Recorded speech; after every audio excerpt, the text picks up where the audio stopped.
Men ismim Umar. 2019-yilda hamma kabi men ham oddiy yo'ldan boshlagan, ya'ni dasturlashni o'rganishdan. 1 yil o'tib 2020-yilda IT yo'nalishida o'quv markazi ochdim.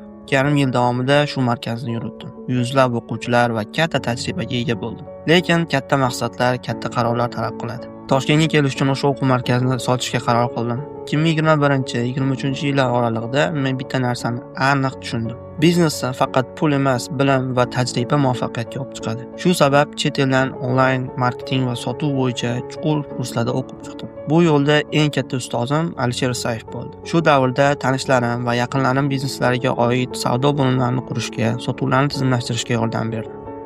Lekin Andijonda o'rgangan bilimlarimni to'liq qo'llash uchun raqobat yo'q va talab kam edi. Shuning uchun 2023-yil boshida Toshkentga kelishga qaror qildim. Kelishdan oldin Toshkentda ham loyiha bor edi. Tayyor mijozlar, tayyor maqsad bilan keldim.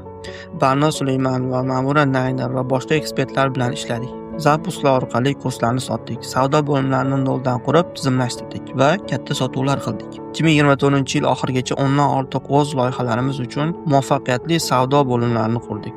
Shundan keyin bitta narsani anglab yetdim. Bozor bo'm-bo'sh va sotuv bo'limlariga, savdo bo'limlariga talab katta. 2025-yildan boshlab boshqa bizneslar uchun ham savdo bo'limlarini qurib berishni boshladik. Bugun esa men 7 yil davomida yig'ilgan marketing, sotuv va umuman biznes bo'yicha hech kim aytmagan real ishlaydigan bilimlarni Instagram va YouTube sahifalarimda ulashib boraman. Agar siz ham tadbirkor bo'lsangiz yoki biznesga tegishli inson bo'lsangiz, obuna bo'lib kuzatib boring.